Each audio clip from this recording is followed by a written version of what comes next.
어떤 사람이 공부 잘하는 사람이고 어떤 사람이 공부 못하는 사람인지 여러분들 그 구별의 한 끗 차가 뭔지 아세요? 머리를 가끔 들어주세요. 이렇게 얘기를 해요. 무슨 얘기냐면 대학에서 강의를 들어요. 끝나면 어떻게 합니까? 친구들이랑 우르르르 우르르르. 이상한 친구가 꼭 하나 있습니다. 오늘 저 교수 강의는 요거 아주 공부 잘하는 사람입니다. 왜 그럴까요? 오늘 제가 여러분들과 같이 중점적으로 살펴보려고 하는 메모의 세계입니다.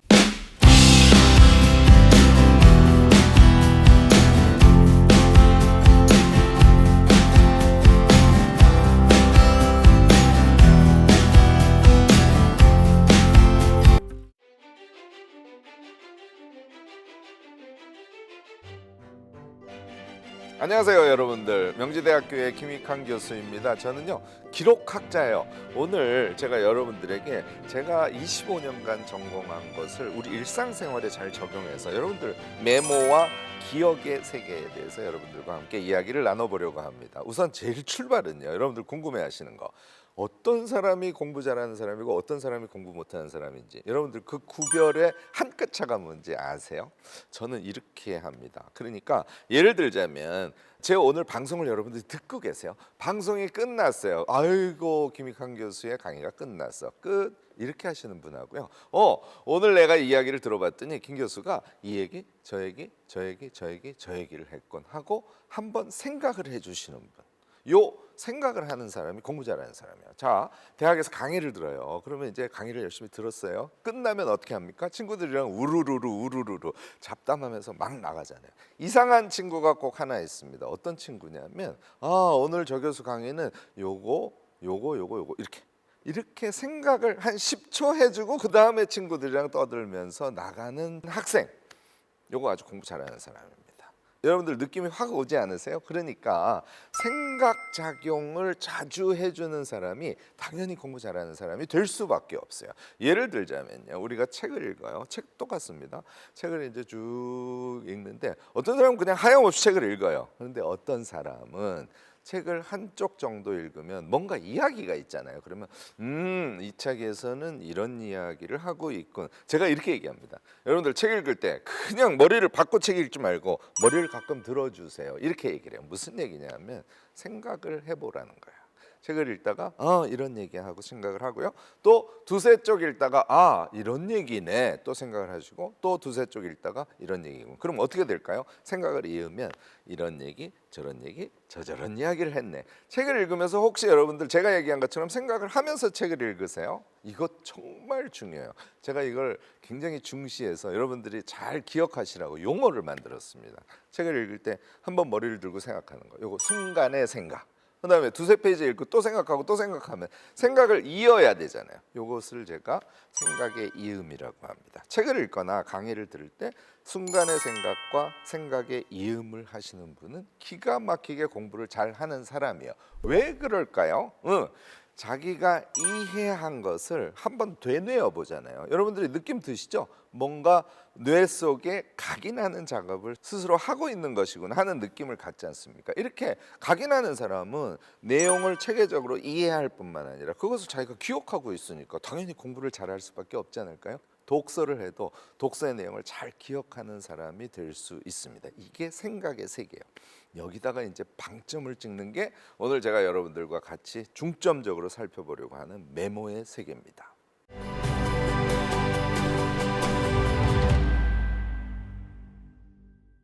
이 메모라는 거는요, 우리가 정말 잘못 생각하고 있는 사람들이 많아서 이거 제가 오늘 정말 세게 강조하고 가고 싶은데요. 제가 메모 기록 전공자죠. 제 얘기 꼭 믿고 제 얘기대로 해주셔야 돼요. 메모를 왜 하냐고 제가 사람들에게 묻지 않습니까? 거의 대부분의 사람이 메모는 내가 이제 잘 잊어버리니까, 잊어버리면 나중에 그것을 메모를 하면 그것을 통해서 확인할 수 있어서 나는 메모를 합니다. 이렇게 얘기를 해요. 여러분들, 우리가요 요즘에 노래방에 가서 다 노래를 하니까 노래를 기억합니까? 기억 못합니까? 노래방에 가면 노래 가사가 있어. 그러니까 노래를 기억을 못하죠. 가사를 기억을 못하죠. 마찬가지로 핸드폰에 전부 핸드폰 번호를 입력해서 쓰고 있으니까 내가 외울 필요가 없잖아요. 그러니까 핸드폰 기억을 여러분들 거의 기억을 못합니다. 심지어는요 가족 핸드폰 번호 거의 기억 못하십니다. 이게요 우리의 기억작용의 원리 때문에 그래요. 만약에 우리가 메모를 하는데 핸드폰에 전화번호 입력하는 것이라든지 노래방에 가서 노래 가사 보는 거라든지 이렇게 혹시 여러분들이 생각을 하신다면 메모를 함과 동시에 어떻게 될까요? 기억하지 않는 쪽으로 뇌가 갈 거 아니에요. 이게 우리가 정말 무서워요. 무의식의 힘이라는 게 정말 무섭습니다. 그래서 여러분들이 혹시 지금까지 내가 메모를 하면서 이거는 내가 잊어버릴 수 있으니까 나중에 봐야지 라고 생각하고 메모를 하시면 반드시 여러분들은 그것을 잊어버리게 돼 있어요. 마치 핸드폰 번호나 노래 가사처럼. 자, 그러면 우리가 메모를 어떻게 해야 될까요? 나는 메모를 함으로써 그것을 기억하려고 메모해. 이렇게 생각을 바꿔주셔야죠. 이렇게 생각을 바꿔주셔야 돼요. 자, 메모는 말이죠, 우리가 그것을 잊어버리기 때문에 나중에 보고 참조하기 위해서 하는 것이 아니다. 이거부터 정확하게 정리하고 가시기 바랍니다. 사실 미리 말씀을 드리면 요거는 우리가 메모나 기록을 하는 것의 세 번째 목적이에요. 첫 번째, 두 번째 목적은 다른 데 있습니다. 자, 첫 번째, 두 번째 목적을 지금 먼저 얘기를 하고 메모의 본질적 성격에 대한 이야기로 넘어갈게요. 첫 번째 목적은요, 이렇게 생각하시면 돼요. 메모를 하면서 여러분들 강의 들어보신 적이 있죠. 그럼 어떻게 될까요? 메모에 핵심 내용을 넣어야 되니까 강의를 들으면서 핵심 내용이 뭐지? 핵심 내용이 뭐지? 하고 신경을 쓰면서 아무래도 강의를 듣지 않겠어요? 메모의 효능의 핵심은 이거예요. 메모를 함으로써 자신이 어떤 내용을 지금 소화하고 있는지 이해에 집중할 수 있는 그런 능력을 메모를 하겠다는 그런 마음을 가짐과 동시에 우리가 몸에 착 붙이게 되는 거예요. 메모의 효능의 핵심은 뭐라고요? 이해입니다. 그러니까 책을 읽어도 서사가 길잖아요. 강의를 들어도 서사가 길잖아요. 그러니까 그 긴 내용을 하나의 키워드 정도로 탁 캐치해서 자기식으로 이해하기 위해서 우리는 메모를 하는 거예요. 메모는 왜 한다고요? 자기식으로 이해하기 위해서 메모를 하는 것입니다. 우리가 어떤 사람이랑 대화를 해요. 우리 기자분들 대화를 많이 하시지 않습니까? 인터뷰 많이 하죠. 기자분들이 어떻게 하나요? 얘기를 쭉 들으면서 하고 고개를 끄덕이고 그 다음에 메모를 하죠. 기자들 메모 수첩이 어떻게 생겼는지 혹시 여러분들 보신 적 있어요? 기자들의 메모 수첩은 아래 위로 이렇게 길어요. 그러니까 손으로 이렇게 잡고 심지어는 서서도 메모할 수 있게 돼 있는 그런 특징을 갖고 있죠. 직업적으로 메모를 해야 되니까 그런 거예요. 그런데 이 메모 수첩의 형태가 갖고 있는 기가 막힌 어떤 숨은 이유는 손으로 들고 쓰기 위해서이기도 하지만 기자들이 메모를 할 때 폭이 좁으니까 키워드 2개만 쓰면 폭이 꽉 차요. 문장을 쓸 수 있어요, 없어요? 문장을 쓸 수 없습니다. 그래서 기자들은 어떻게 메모를 하냐면 이야기를 듣고 핵심을 키워드로 추출한 상태에서 키워드 한 2개만 적어요. 그리고 또 이야기를 듣습니다. 한참 얘기하다 그리고 키워드 몇 개를 적습니다. 자, 메모의 첫 번째 목적이 뭔지 아시겠죠? 맥락을 이해한 상태에서 자기의 키워드로 간단하게 요약적으로 그것을 기억하기 위해서, 그것을 이해하고 자기 것으로 만들기 위해서 메모를 한다. 이렇게 생각을 하시면 여러분들 정답입니다. 두 번째 목적은요, 저는요 메모를 가능하면 만년필로 해요. 왜냐하면요, 볼펜은 소리가 잘 안 나는데 만년필을 이렇게 쓰면 사각사각 소리가 나요. 그래서 제가 그 소리를 정말 좋아합니다. 물론 핸드폰으로 메모를 하셔도 되고요, 노트북으로 메모를 하셔도 전혀 상관은 없습니다. 그런데요, 저는 개인적으로 이게 취향이에요. 사각사각 소리가 나면 뭔가 걔가 저의 뇌 속에 이렇게 팍 박히는 느낌을 받아요. 이게 각인작용이라 그럽니다. 메모의 두 번째 목적은 우리가 이해하고 요약적으로 키워드를 메모를 했어요. 그러면 메모하는 과정에서 어떤 효과가 일어난다고요? 각인작용이 일어납니다. 그래서 뇌에 각인이 돼서 메모한 것은 훨씬 더 잘 기억할 수 있어요.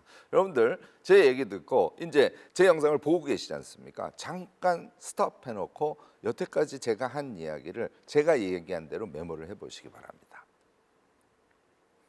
자, 제 얘기의 맥락을 쭉 듣고 키워드 몇 개를 썼어요. 사각사각 들었어요. 그러면 제가 여태까지 한 얘기가 한 2가지나 3가지 이야기로 요약적으로 여러분들이 정리가 가능할 뿐만 아니라 사각사각 각인작용이 있었기 때문에 제 얘기가 기억이 나서 여러분들이 예를 들어서 고등학교 2학년 정도 되는 아이에게 제 얘기를 여러분들의 이야기처럼 소개할 수 있는 그런 소화작용을 여러분들이 이미 한 상태라는 걸 느끼실 거예요. 이 경험을 하는 게 메모의 세계에 있어서 제일 중요합니다. 세 번째 목적이 이렇게 각인을 시켜도 시간이 왕창 지나면 당연히 잊어버릴 수 있죠. 10가지를 내가 기억을 했으면 그중에 5가지는 기억하는데 5가지는 기억에서 희미해질 수 있어요. 이때 메모한 것을 보면 환하게 다시 떠오르겠죠. 그러니까 기억작용을 도와주는 것이 세 번째 메모의 효능입니다. 자, 이제 정리됩니까? 여러분들 앞으로 메모가 우리 인생을 살아가는데 기가 막힌 무기라는 얘기를 앞으로 강의를 하면서 제가 쭉 예를 들어가면서 말씀을 드릴 거예요. 그런데 그 무기를 몸에 착 붙이는 이유가 뭐다? 이 세 가지 외워두셔야 됩니다. 여러분들 메모하시면 기억에 나서 외우실 수 있어요. 첫 번째는 확실하게 큰 맥락의 것을 자기식으로 이해해서 키워드로 기억할 수 있도록 하는 것이죠. 두 번째는 메모 자체가 각인작용을 해서 더 기억에 남도록 하는 것이 두 번째 목적이고, 세 번째는 나중에 잊어버렸을 때 그것을 참고해서 볼 수 있도록 하는 것. 이게 메모의 세 가지 효능입니다. 우리가요, 이 효능을 실질적으로 더 효과적으로 발휘할 수 있게 하려면 메모의 본질도 이해하셔야 돼요.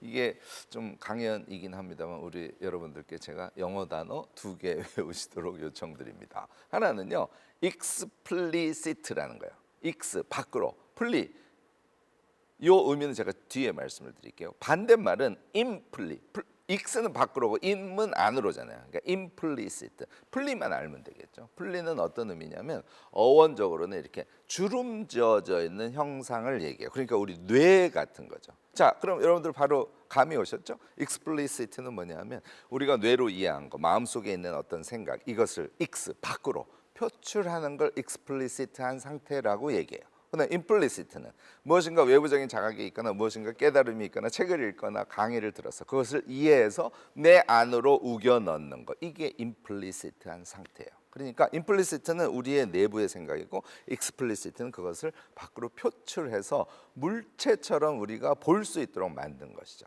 그래서 explicit한 상태를 우리가 명시화된 상태라고 칭합니다. 명시화, 이 단어를 꼭 외워두시기 바랍니다. 이게 메모와 기록의 가장 원리적인 측면을 이해할 때 제일 중요한 개념이기 때문에 제가 여러분들께 외우라고 말씀을 드린 거예요. 자, 이런 얘기예요.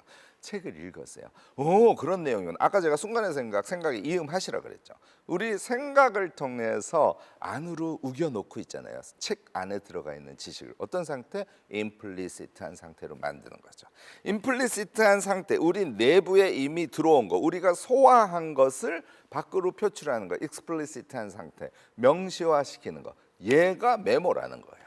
이해하셨죠? 자, 제가 뭐하고 비교하냐면 이렇게 비교를 해볼게요. 강의를 들으면서 속기사가 쓰듯이 막 쓰고 있어요. 얘 임플리시트 해서 익스플리시트 한 걸까요? 아니라는 거 금방 아시겠죠. 그러니까 듣고 자기 안으로 소화해서 임플리시트, 내 마음속에 나의 지식으로 이미 몸에 착 붙인 상태에서 밖으로 표출해서 메모하는 거, 얘만 명시화거든요. 그런데 강의를 들으면서 막 속기사가 쓰듯이 메모를 한다면 어떻게 될까요? 안으로 들어오지 않고 그냥 표면에서 바깥의 지식이 그냥 바깥으로 나오는 그런 개념이겠죠. 제가 다음번에 또 하는 강의에서 독서법에 대해서 여러분들에게 강의를 할 텐데 여기서 정말 중요한 이야기예요. 그러니까 제가 독서법에서 제일 중요한 게 메모 독서법이거든요. 독서의 완성인데 책을 보고 메모하고 책을 보고 메모하고, 여러분들 이제 답 아시겠죠? 얘가 왜 문제라고요? 책을 보고 안으로 집어넣어서 임플리시트 상태로 만들어서 자기 것으로 소화한 상태에서 자기의 생각을 토대로 해서 메모를 해야 되는데 얘를 보고 베끼고 앉았잖아요. 베끼면 기억이 안 나는 이유는 임플리시트 한 상태에서 익스플리시트 하지 않기 때문이에요. 자, 이제 여러분들 원리를 이해하셨을 겁니다. 메모는 무엇으로 한다? 본 것이나 들은 것으로 하는 게 아니에요. 본 것과 들은 것이 나의 이야기로 소화된 상태에서 그것을 글씨로 표현하는 거, 그게 메모야. 아셨죠? 메모는 자기에게 소화되지 않은 것을 아무리 메모해도 말짱 도루묵입니다. 여러분들 오늘 이거 꼭 기억하시기 바랍니다. 오늘 강의에서 제일 중요한 게 바로 이 대목이에요.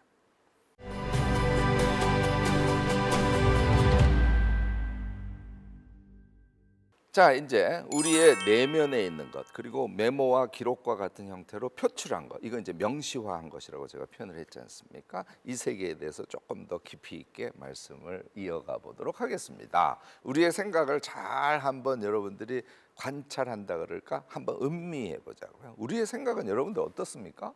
감정도 그렇고요. 이성을 포함한 이 생각의 세계는 너무너무나 다양하고, 심지어는요, 긍정적인 생각과 부정적인 생각, 완전히 모순되는 생각인데 함께 우리 마음속에 있는 거 여러분들 느끼신 적 많지 않으세요? 네, 우리의 마음속에 있는 implicit 돼 있는 상태라는 것은 마치 액체와 같은 상태예요.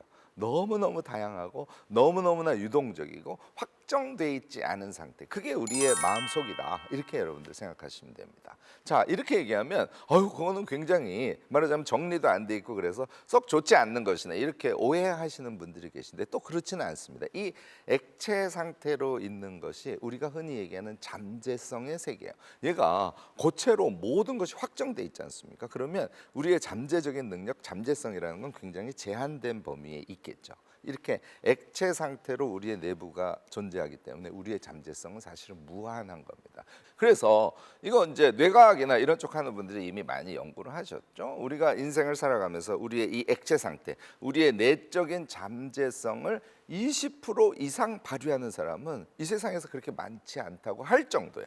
잠재성의 80%는 그냥 잠자고 있습니다. 우리가 잠재성의 더 많은 퍼센테이지를 밖으로 끄집어내서 활용할 수 있다면 우리는 능력도 좋고 지식도 풍부하고 이런 사람이 될 수 있지 않을까요? 자, 잠재성을요, 우리가 영어 한 개 더 할게요. virtuality라 그래요. 이 virtuality라는 건 아까도 얘기했듯이 그냥 액체 상태입니다. 얘 중에 우리가 이것 중에 하나를 내가 픽업해, 이것 중에 하나를 내가 선택해, 메모하는 행위, 아까 말씀을 드렸죠, 명시화하는 행위, 요것에 의해서 잠재성이 현재성이 되는 거예요. 그래서 현재성은 actuality라고 합니다. 이 virtuality가 actuality가 되는 것이죠. 우리의 잠재성, 생각의 상태, 액체 상태, 얘를 어떻게 메모를 통해서 고체화시키는 거예요. 선택하는 거예요.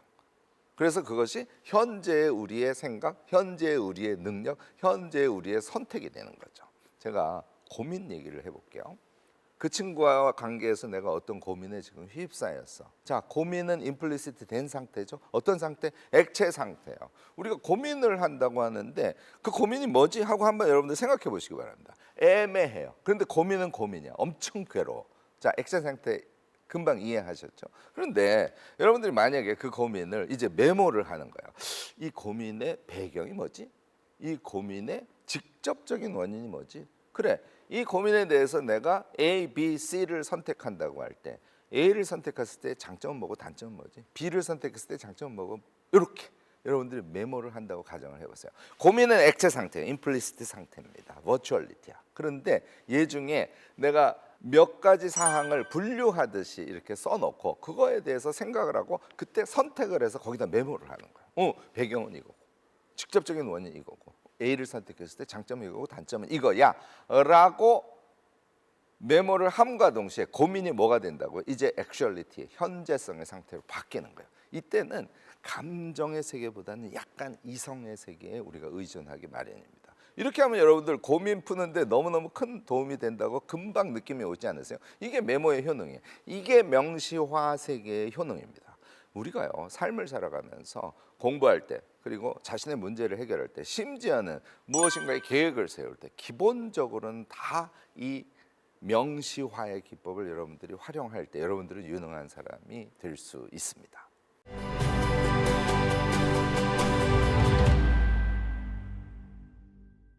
제가 이제 독서 모임에서 예를 들어서 안젤라 더크워스의 그릿이라는 책을 가지고 이제 독서 모임을 했어요. 그러면 막 요약을 해오고 독서 감상록을 발표하시고 해요. 그런데 독서 모임이 끝나고 단톡방에 그 다음 날 그렇게 올라옵니다. 교수님, 제가 그 안젤라 더크워스의 그릿이라는 책을 너무너무 감동적으로 봤고 또 그것에 대한 독서 감상록을 써서 발표를 하고 나니까 제가 그릿을 내 인생에 어떻게 적용해야 될지 너무너무나 정말 실감나게 오고 정말 훌륭한 책이라는 걸 알았는데 독서 모임이 끝나고 그 다음날 아침에 청소를 하다 보니까 저쪽 서가에 그릿이 꼽혀 있었다는 거예요. 무슨 얘기? 옛날에 그릿을 사고 이미 읽었어요. 그런데 독서 매물 할 때 내가 그 책을 샀다는 기억, 그 책을 읽었다는 기억이 전혀 나지 않는 거예요. 제가 지금 이 얘기하면 많은 분들이 이 영상을 보시면서 고개를 끄덕끄덕 나도 그랬어, 맞아 이러실 거예요.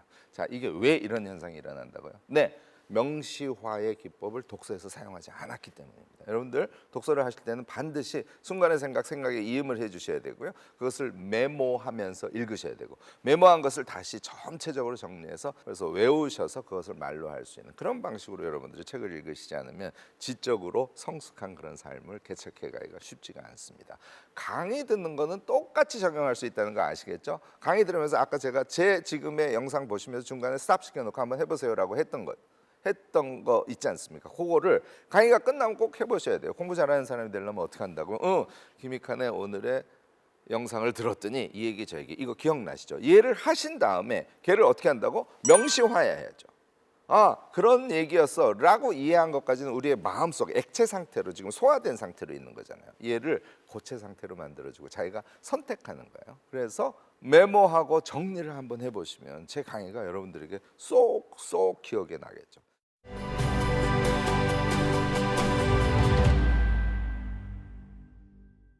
상사가 지시를 하세요. 그런데 우리 상사님들, 지금 상사 위치에 계신 분들 제 영상을 보고 계시면 앞으로 지시할 때 제발 좀 짧게 해주세요.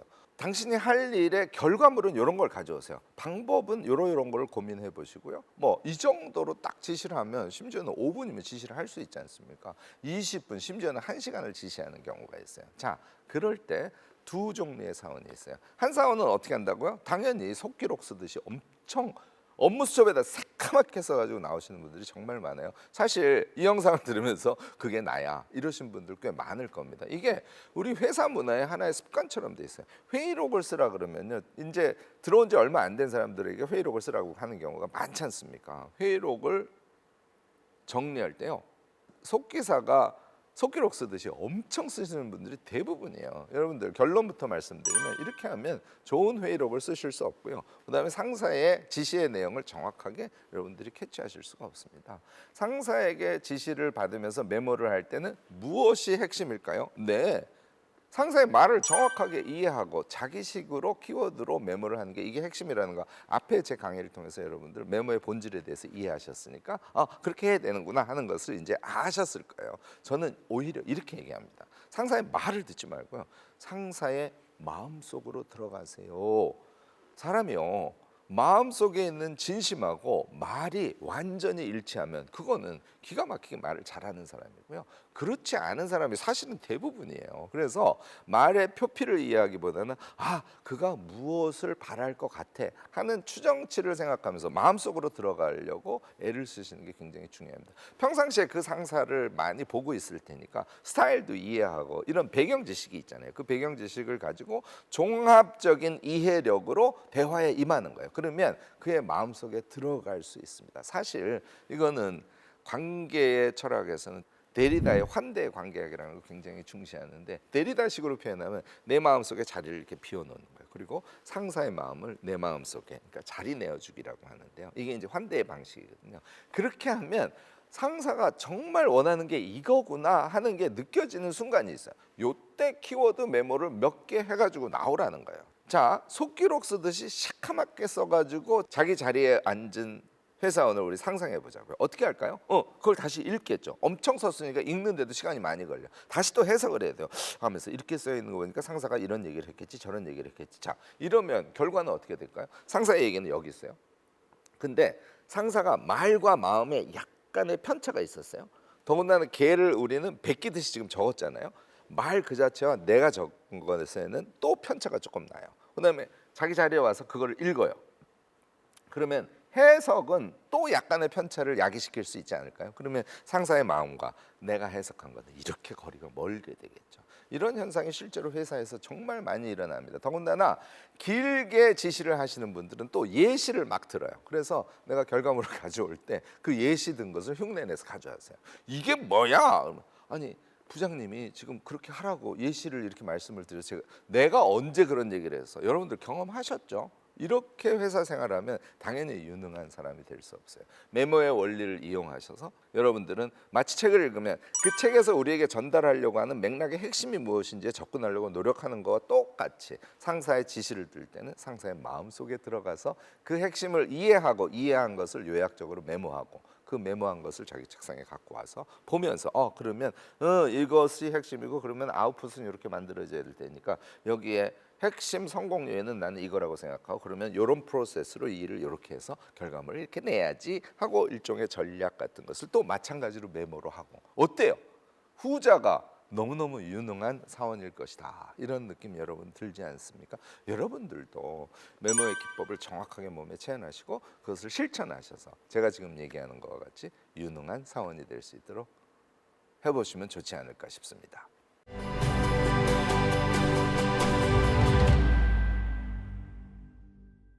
여러분들 제가 오늘 말씀드린 메모와 기록의 습관이 몸에 착 붙고 더군다나 메모와 기록의 원리적 측면을 정확하게 이해한 상태에서 의미 있는 그리고 요령 있는 메모와 기록을 하는 사람이 된다면 어떤 사람이 될까요? 네, 책을 읽건 일을 하건 대화를 하건 강의를 듣건 그것을 기억하는, 다시 말해서 지식을 누적하는 사람이 될 수 있겠죠. 지식이 누적이 되면 어떤 현상이 일어날까요? 그걸 양질전화라 그러는데 우리가 일상을 살아가면서 우리의 지식을 놓치지 않고 몸에 계속 누적시키면 양이 많아지면 넘치잖아요. 이 넘치는 걸 뭐라 그런다고? 아이디어는 그런 데서 나오는 거예요. 여러분들 기록과 메모를 통해서 아이디어가 분출할 수 있는 사람, 그것이 좀 더 나가면 어떤 사람? 통찰력이 있는 사람, 그런 사람이 되도록 우리 다 같이 메모 습관을 오늘 제 강의 듣고 착 일상에 붙이시기 바랍니다.